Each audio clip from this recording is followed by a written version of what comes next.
Hello, my friends, and welcome back to the Best on Wellbeing podcast. Today, I want to talk about chanting. The central theme of this whole podcast is really how do we bring down this tendency to overthink, to think constantly, and have a lack of space in our inner awareness, this lack of moments of stillness and just being quiet. Uh, the Bible talks about be still and know that I am, like this, that in order to truly experience a deeper level of our existence, we need to learn to be quiet, to be more still in our own minds.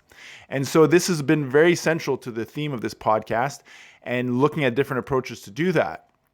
And today we want to talk about chanting, because chanting is a very effective method to help quiet the brain, to help calm things down.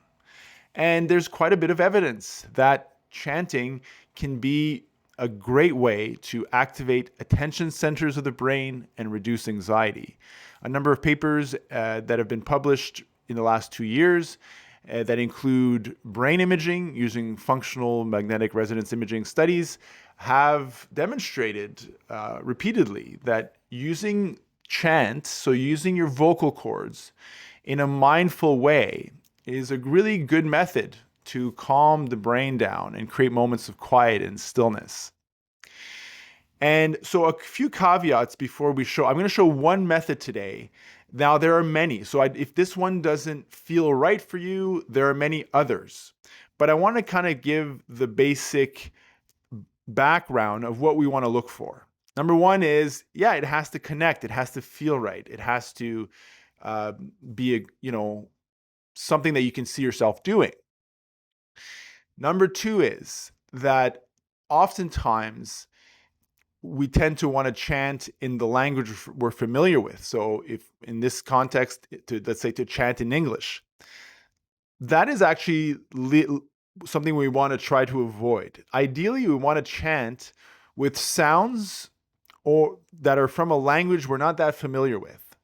Because when we chant or use our vocal cords with, let's say, a language we're familiar with, there's so much of our thoughts, so much of our excessive blah, blah, blah is related to talking to ourselves and using the language we're familiar with in our heads all the time. And so if we chant in a language we're fluent in, it's likely to stimulate thought or make us pop some ideas where the goal here is we're trying to quiet things down. So chanting with sounds that have less symbolic heaviness, let's say, or less symbolic attachment is perhaps a better way to say it, helps to quiet things down a little bit. And then number three is just in the type of society that we're in, we want to learn to be okay with chanting. We might be a little shy or self-conscious when we chant, so perhaps we want to do it when we're alone and nobody can hear us, and that's totally fine. But it's a bit of a barrier because it's something that's not very common in our society, but it's such an effective method that I hope people will be open to it and truly practice it on our day-to-day lives or just a few minutes here and there. And it doesn't take that long to get an effect. 1 to 2 minutes, seriously, 1 to 2 minutes of just focused, attentive, intentional chanting can really kind of settle things down when we need a little reset or our mind's a bit busy. So I love chanting. I've been chanting pretty regularly for many years, at least a decade or so. And I do find it helpful. So sometimes I want to just sit down and breathe, but my mind's just too busy and I'm just having trouble with basic breathing techniques that I find chanting can be a great way to assist me in calming my mind when it's engaged in excessive, unnecessary thinking. So the method I want to show today is called Kirtan Kriya. It's a very simple method. Now, the protocol of this method is about 12 minutes long of doing this over and over and over again. So I don't recommend, well, you can, if it feels right, you can do 12 minutes, but it's not necessary. People who have used this technique have told me that sometimes 1 minute, 2 minutes when they were alone in their room or in the shower was really helpful to just kind of calm their mind a little bit and just reset things. So it doesn't need to be this long thing. just as long as it feels comfortable and right for you.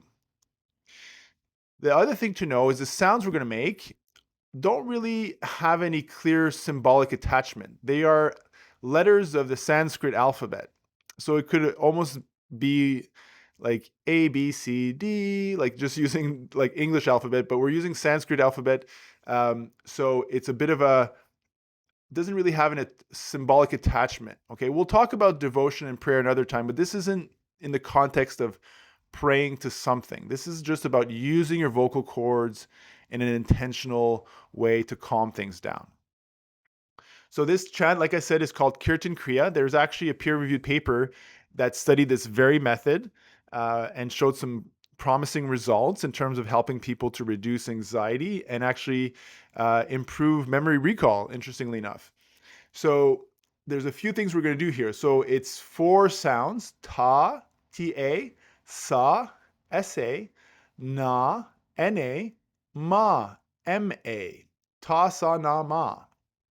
Ta, sa, na, ma. So we want to also use our fingers with the sounds. So index to thumb, ta, middle finger to thumb, sa, ring finger to thumb, na, pinky to thumb, ma. Ta, sa, na, ma. And at the same time, we can visualize a warm sun. So whatever that feels right for you, a sunrise, a sunset, sun rays coming through clouds, whatever nice kind of sun image you can generate in your mind while doing this will also be helpful to bring things down and settle our nervous system and calm the mind. So this is how it looks. Take a deep breath.